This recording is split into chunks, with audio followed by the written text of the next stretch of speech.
Right, welcome to the latest and the greatest episode of Train of Thought. And I am your host, your conductor, Chugga Chug. Love you, love you. The one and only, the real Alex Dumas.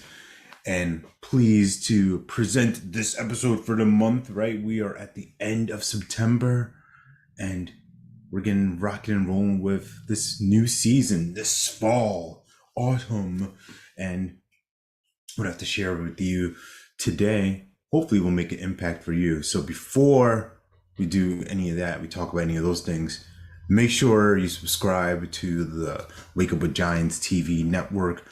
Once again, always a shout out to my dudes, Nick, the Dictionary Smith, Ryan, the Lion Morris, roar, and the whole tribe of giants, the whole league, everybody and anybody who's involved with them.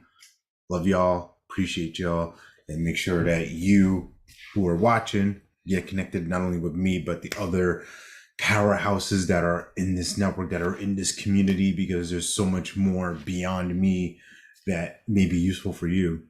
So today, I'm going to talk about a couple things. I'm going to share a story or two or three maybe, and hopefully this makes an impact for you. And this is an episode this month where I'm not coaching anybody. It's not a fly on the wall type of experience. This is just me sharing with you some things that occurred to me that have happened in my life and things that I've even shared on social media.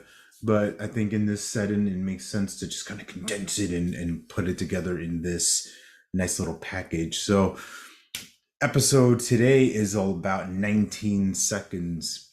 And before I get to the 19 seconds, let's paint the picture. Let's get the breadcrumbs going. So the 19 seconds is in reference to a taekwondo tournament that my kids were involved with earlier in this month, and in particular Jules, my daughter Juliana, and her match. Now for context, here we are in September. My kids started taekwondo back in March, so 6 to 7 months they've been involved in learning and training, and they didn't really want to do it at first, or kids, right? It's like, I want to do it. And then they start to actually see what's involved with it. They're like, oh, I don't know if I'm going to do it. But, me and Sarah, being the loving parents that we are, kept encouraging them. We kept going, kept showing up, and they kept getting better, especially Jules, who was a bit passive, sparring and kicking. She was really tentative, just like, hey, yeah. And she started to ramp things up in the last month. And it's kind of funny how these two dynamics played out, where she was a little bit more timid, a little more hesitant, very technical sound, right? She can do all the movements, but there's one thing about doing something and then knowing how to do it and actually executing. My son, AJ, on the other hand, he was just from the gate, as soon as the coach would say, go, with sparring, I'm referencing, he would just be kicking, yeah, like a little Tasmanian devil. And he was really doing well, really effective. And then what I noticed from him is like, he started slowing down a lot and he wasn't as engaged. And maybe that was part of him starting to spar better people, or, more advanced fighters. And they were giving him the business, and maybe that was discouraging him. I don't know. But in this case, that's what this experience over the last 6 months has been like for them, as they've moved up in ranks and belts. And, me and Sarah are really proud of them, really excited for what is to come along with what they've done so far. So I set the table there, and now we're going to move into this tournament. And this happened on a Saturday earlier in the month, I think. Actually, yeah, September 10th was my dad's birthday. So shout out to Pop. Good job, Pop. Look at him. So we went out to this church. We were holding it in NC, and there's a lot of people in our, I guess you call it our dojo, our studio. We rolled in there pretty deep. There was a lot of kids from our school competing and participating. So there was two different things that they were competing or testing for. So one was forms, like really your techniques, so like the Kaban ones, all that kind of stuff. So Jules aced that. She got a gold, out of the three competitors that she was with, and she was really excited. And she was worried at first. She thought to herself, like, I don't know if I can do this. I'm like, you're super technical sound. Like you, like that is the least of my worries. I was honestly more worried about the sparring. I was like, having the nervous dad sweats about that. AJ, he did great. We earned a bronze. He's got some more work to do with, balance and things like that, but it was fun. That was cool.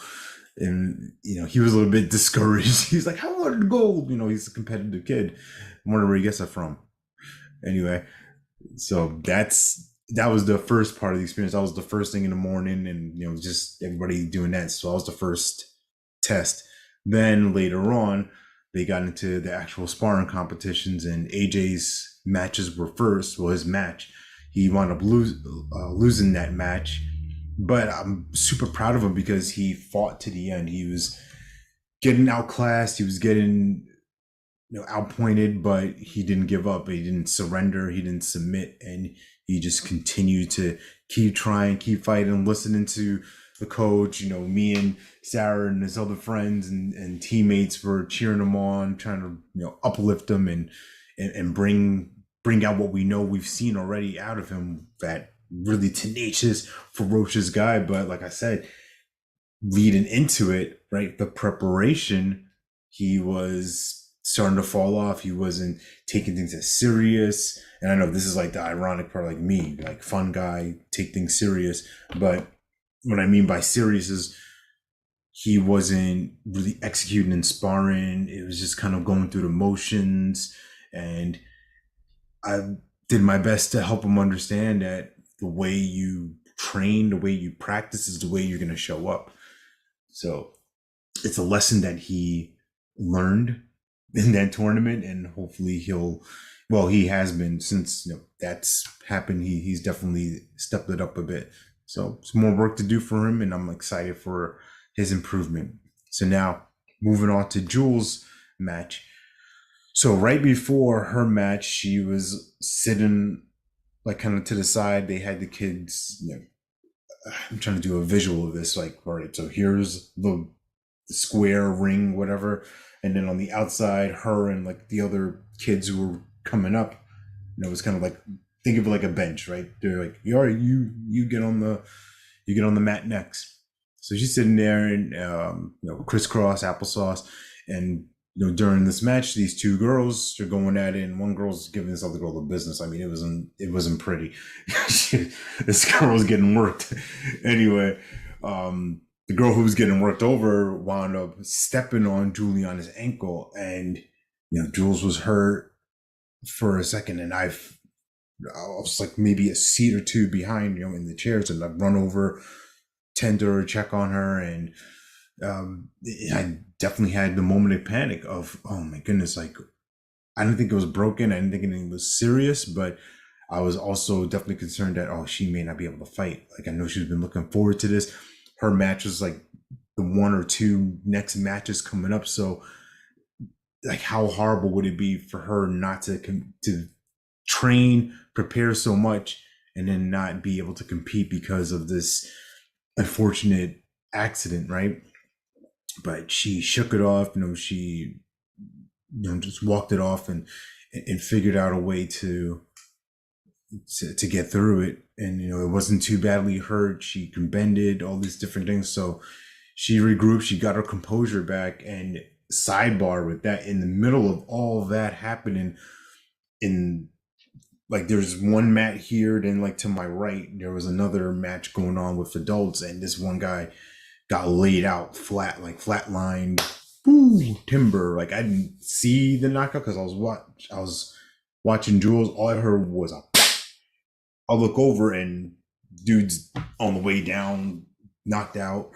Everything stopped for a few minutes, medical attention. Guy wound up being okay, but that was definitely a scary scene between her having this injury and her really being emotional about it, and then this guy knocking out the whole spirit, the whole energy of the gym was just like, it was like a pin drop. Like, oh my god! But everything wound up being okay. So That's what it was.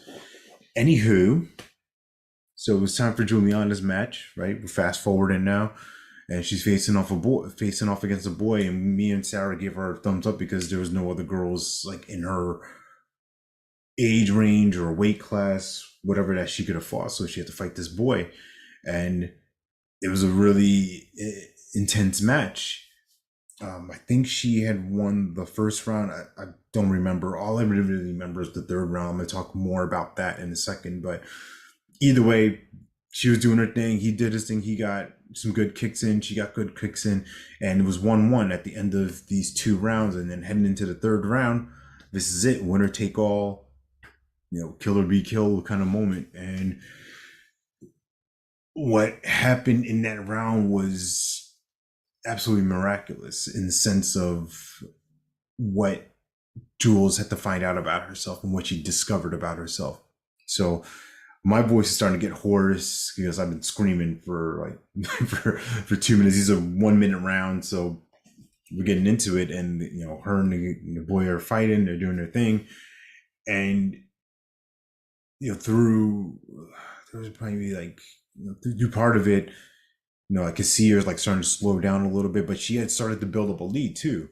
She built up a fairly sizable lead, about 8 points or so, and maybe a little less. I don't know, but she had a good lead on him.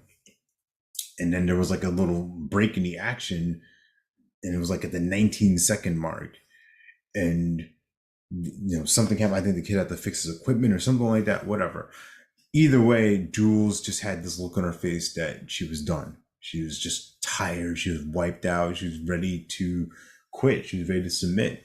I could see in her face like she's almost ready to cry. She just like the whole body language is just, I don't want to be here. Like, I want to get out of here. I don't want to be in this match anymore. And what happened from there was this decision on her end to make it happen. And me and Sarah cheering her on. The video is on Facebook, so if you want to watch it for yourself, just go to my timeline and you'll hear me going absolutely crazy because I felt in that moment that's what was required to kind of uplift her, let her know like we're cheering her on and all this stuff. And so we're screaming, we're hollering, come on, Jules, you can do it, 19 seconds, you can go, keep going, blah, blah, blah. And she fights through it, and she doesn't. I can feel the surge of like, yeah, she's doing this, she's finishing. You start something, you finish it. That's something I preach about in the house all the time. You start something, you finish it. And she did. She finished it. She was gassed out, wiped out, exhausted. Whew. Intense, right? And it was definitely one of those vicarious moments. I felt bad afterwards looking back at it because the boy's family was like in the row right in front of us, and I'm going crazy, wild, and they're like, oh goodness, this guy's like gonna jump in the ring and hit our son at this moment because I'm just I'm doing my thing. Anyway, so it comes down to now at a referee, they're doing the whole belt award ceremony belt, but they gave out medals, and Jules earned gold. She earned first place, and just the look on her face, she was just so excited. She was so happy. I was right there, like hugged her right after she got out of it, and it was a really powerful moment. Sarah came over, hugged her, like we were just all cheering her on. The whole team, everybody was really excited for her, and just a quick backtrack, when she had her foot stepped on, the boy was next to her opponent, and he was a good kid. He was really sweet. He was, when that happened, he was like, "Oh, are you okay?" So he was a good kid. So it wasn't like he was nasty. We wanted to like hurt him, but someone's got to win, someone's got to lose. So that's competition. That's part of the deal. Anyway.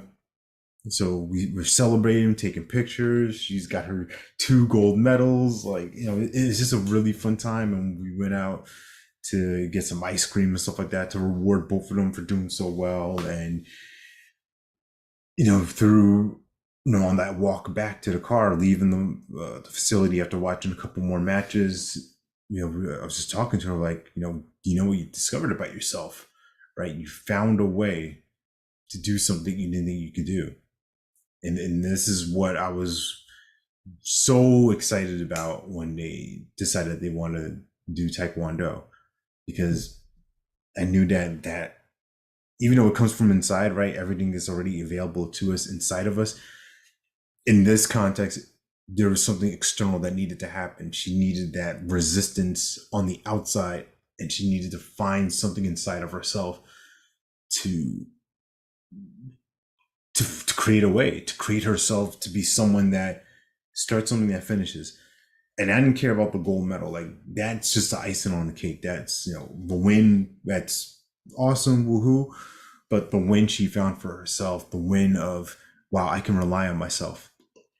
When I think that the chips are down, when I think that all is lost, when I think that I've got nothing left, I know that there's another reserve. I know there's like this extra gear that I can hit. And you hear a lot of athletes, a lot of champions talk about that, where, you know, the sport I love the most, boxing, guys will talk about, wow, I was knocked out on my feet. I was out on my feet and still throwing punches. I didn't know where I was. I got knocked out. Another punch came. He knocked me back into the fight. These things happen, right? People find different ways of channeling something inside of themselves. And that's where champions are made. And that's not to say that it's not something that's exclusive to these elite people. We all have that. We have it all the time, everywhere. The interesting challenge is, will we go to the place that we don't want to go to find it? I love what Teddy Atlas, great boxing trainer, broadcaster, talks about, where you have to go into a dark room. You got to go into that dark room. You got to go into that unfamiliar neighborhood. You got to go down that alley that most people are going to avoid. Most people are saying, don't go down that path. That's scary. That's not where you want to go. But you got to go there, because what you find out about yourself is so much more valuable. It's so much more important, so much context than the idea of it, right? It's no different from the belief of, what, if I put my hand on the stove, it'll burn. Yeah, mom told me that, dad told me that, don't do that. That's a bad thing. I shouldn't do that. That's the great idea of it. It's not until, oh, nerve endings, everything's connected. My brain's like, oh, hey, stove, orange, hot, ouch. Remember. So the point of this all is, what is it in your world that you may be avoiding, that you're resisting, that you're like, I don't want to do that. And let me share with you how relevant and personal that is in my life. So today, as this episode is being recorded and released, I had a workshop that, for lack of a better word, flopped, right? I'll be in full transparency, flopped. And then I'm going to share why it flopped. So I had this idea of an 80% experience, and this is something that was created in a coaching program I was taking with. So I want to just shout out Dr. Will Moorman, first and foremost, 1095 coaching. Good job, Will. And the idea was like 80%, because what I've noticed with different clients and people I interact with is that there's this idea that I need to have everything ready before I take action. I need to have everything 100%, has to be lined up, has to be right, before I do anything about it. Well, for anyone listening who's in this coaching space, transformation world, you can see where this may not be the most effective strategy, right? I'm going to wait. Hold up. I have all these ideas, but wait. This has to be lined up first. I got to get this first. I got to do this first. I got to get the website. Got to get the landing page. Got to make sure the copy's good. Got to make sure that my affiliate links are good. Got to make sure. And, for some cases that, that is important. I'm not knocking that. I'm not poo-pooing on that. what I will invite somebody to look at is what's possible if we're just like at 80% ready, right? Just like 80, like 75, 80% ready. Got this idea, right? My coach Phil Weech talks about the inspired thought, immediate action, inspired thought, impactful action. Let's go. And that was the premise behind it, where it was going to be 1 day workshop and we just draw these ideas out. We really just build it. And that was the premise of it, of if you come, then you will build it. Right. And it was kind of a play on the Field of Dreams idea, and even this someday island mentality of, when I get this, then I will be, right. If I build it, they will come. I joke all the time with talks I give about my challenges early on in coaching, where it was heavy on the marketing side, getting attention, all this stuff. And it's like, they told me to build the funnel and they will come. Well, they weren't coming. Same thing applies, right? If you build it, they will come. Well, no. If you come to this experience, then you will build it. You will take action. You will actually get on the field with me and do the things that you say you want to do. So that was the premise behind the 80% experience, 1 day workshop, 5 days of Voxer support, for laser coaching, integration, implementation. Because 1 day is awesome, but like, let's flesh this out. Let's piece things together as we're testing things out. Let's see what's working, what's not working. What do we need to tweak? And it's meant for inspired, fast action, right? Because sooner we can take action, right? There's no separation between a thought and then the actual action, right? We like close that gap right away. Then, in my experience, that leads to less suffering, because I'm not worried about, well, what if this goes right and what if this goes wrong? Like, I don't got time to worry about that. I'm on the field, right? The kick is coming in the ring. The pass is being thrown, the ball's being shot, someone's passing me something. I got to go. I'm ready to go. Train to go. That's what this is all about. TTG, right? Train to go. So the 80% experience, it was a lovely experience for myself, because I put myself through it. And this is where the flop comes in, right? The quote unquote flop. Because what I found for myself through that process was, I didn't enroll in a strong enough way, or a way that I have in the past with different programs and different opportunities. And why is that? Right? I had to start digging in, like, what separated me from doing the things that I wanted to do, right? Is it me being a hypocrite? Like, hey, take inspired action, and I'm not taking inspired action, or as many as or as effective as I possibly could have. All right, that's an option. And what I started to explore is that, okay, it was necessary for this to happen, for me to play this type of game, so that I can share this with you. Because there's somebody out there right now, if you're watching, if you ever tried to launch anything and it's been crickets, time for the webinar, 0 people show up. Time for this event, I promise you I'll be here, you can count on me, and they don't show up. They're not there. The dog ate the goldfish that morning, whatever happens, right? So it was and I'm not judging this. This is not like a judgy, like, oh, this flop is bad, boo hoo. But it was a flop in the sense of, oh, I see what didn't happen here. I didn't execute on these different things. And the execution on the different things is really simply just enrolling people, speaking out to the world, being my own evangelist, being my own disciple of this. Is like 80% experience, 80%. And not like in a weird, creepy promoter, like needy way, but everywhere I go, hey, I'm talking about 80%. I'm talking about 80%, 80%, 80%, 80%, 80%, 80%. Everywhere you go.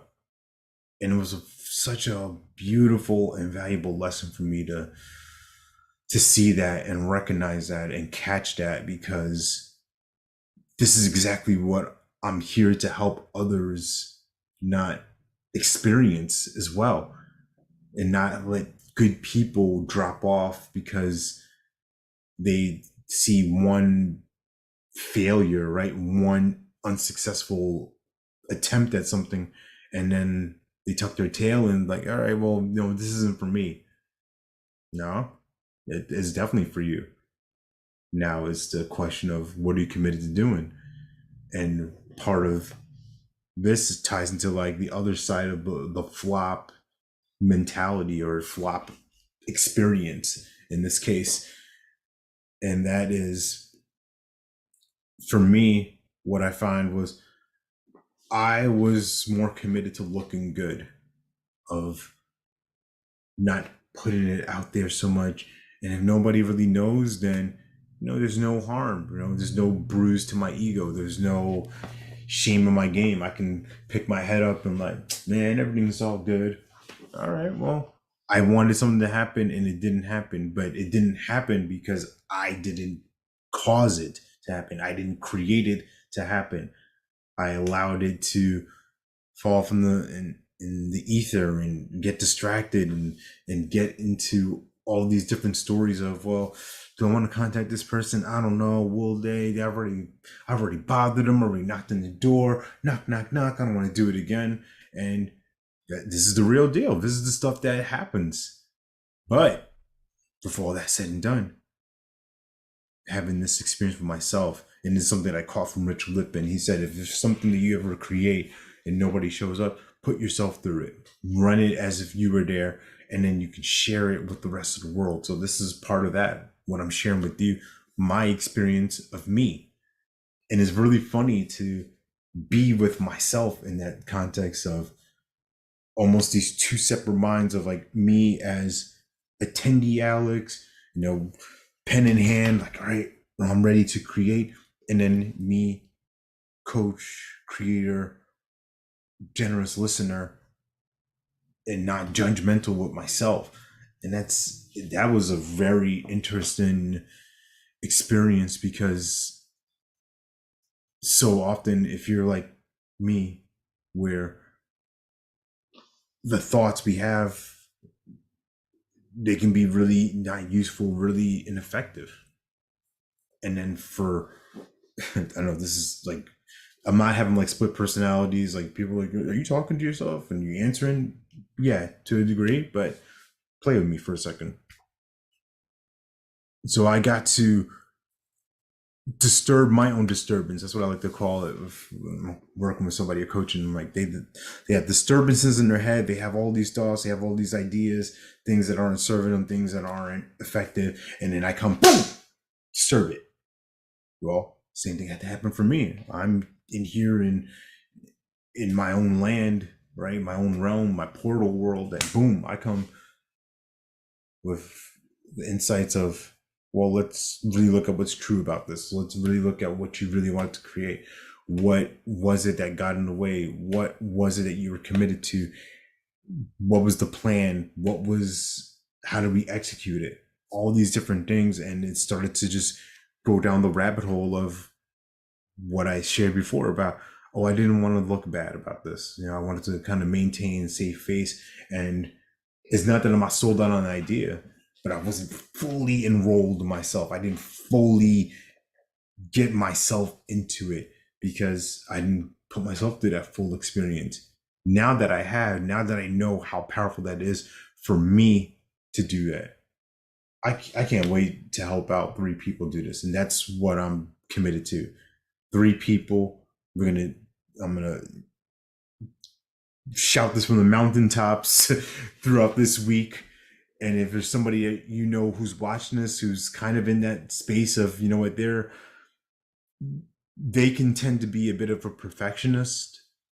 They can tend to wait until the perfect moment, and they're strong. They're loving their heart center, but they can kind of get in their own way. If there's someone like that in your space, then you know what? Share with them this video, share with them the audio, whatever, and allow them the opportunity to say, yeah, that's gonna work for me, or nah, not so much. So we're gonna have a redo day, the 80% day on October 2nd. It's gonna start at 1 p.m. Eastern, and we're gonna go till whenever, right? There's really no end time. I might work with you till midnight, but you're gonna come in there with a handful of 1, 2 ideas, something you've been working on, something that the secret dream, the secret goal, the secret idea, the secret offering that you've been scared to share with the world. We're gonna unpack it and we're gonna create it in that day. And then for the rest of that week, we're gonna test it out. We're gonna play. So it's gonna be the same parameters, a 1 day workshop, 5 days, unlimited Voxer, laser coaching, access to me, and we're gonna integrate and implement in that week. Why? Because being on the field is fun. You know what's funner than fun? Winning. And winning in the sense of you trust yourself, right? You recognize your own worth, your own value, your own identity as somebody that starts something that finishes. Your own integrity of, I say I'm going to do something, I commit to doing something, and not in a heavy, like, but I'm committed to this. I'm committed to this, no different from like how I would be committed to feeding my dogs, making sure my kids sleep at night and eat during the day. No different from the commitment to me making sure that I, bathe myself, I exercise, I do these different things, I take care of Sarah, I love her. No different. And then the never ending improvement game, right? WIN, these are the acronyms. Never ending improvement, recognizing that this ending here is a new beginning of something else. That there's no arrival, there's no mountain, there's no top to this mountain. I'm going to continue to climb. But the fun of the game of the climb is that you're going to see other people on that path too. And there's going to be few and far between. And they say, oh, it was lonely at the top. Like, it's not. Not when there's other people who are climbing in the same direction and you're helping other people climb up too. And that's what this experience is going to be like, of me doing what I do, my fun, wacky, wild energy, but also straight to it. Like, let's get to it. Let's have this be something that you're coming from. And then wherever you want to get to, it's all going to be aligned, right? It's all going to fall into place because there's no misalignment. There's no, well, I'm achieving, I'm successful, I've got all this, but I'm a wreck. I'm unhappy here. I'm unfulfilled. Whatever. Like, we're gonna raise up everything. All, all the energy levels, all the frequencies are gonna be raised up with this, and that's what commitment can create, right? It's this never-ending orbit of possibility, and that's what I'm excited about playing with you. So Sunday, October 2nd is when this 80% experience will be revamped. Think of it as 2.0. I got to test it out. I got to work out some of the kinks, and it's not necessarily about me teaching anything. It's not for me to really teach. It's just for me to do what I do, hold space, and start to build, start to create, and do it together in this interesting way. And then we go out and play and we test it out. We share with the world and we let people know this is the deal. This is what's happening. Are you with it? Are you not? And I'm with it. I'm with it because I got to be with it, with me. I got to put myself through this space of ruthless honesty of like, hey, what are we doing? Like, what are we doing? What's going on? Let's go, champ. You want this? Prove it. Prove it to yourself. It's not about me removing this barrier of like, or the separation of like, oh, I gotta look good, I gotta make sure this is right. No, be messy, be grimy, get after it, because that's where all the fun is. When I used to play football, the thing I used to love doing the most is looking at my jersey afterwards and like, did I have a grass stain? Was there a tear? Did I have any blood on me?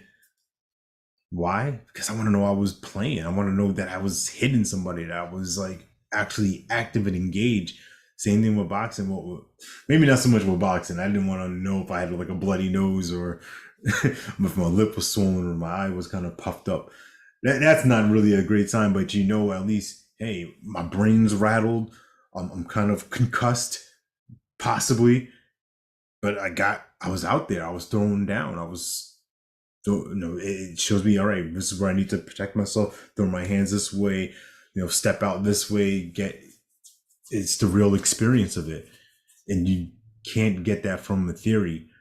This is what, now tying back into the 19 seconds, distinction experience with my daughter, she got to feel that of, wow, I know I can trust myself. I know I can believe in myself. But once you actually have that in your cells, in your body, of like, oh, I can really do that. I can really do anything. I know that. That's not theoretical. That's the evidence. I talk about the courtroom of our minds, right? That's on my defense side. Like when my limited thoughts, my prosecution comes out, they're trying to say, yeah, you're not good enough. You can't do that. You, who are you? And all the other stuff, right? It's like, hello.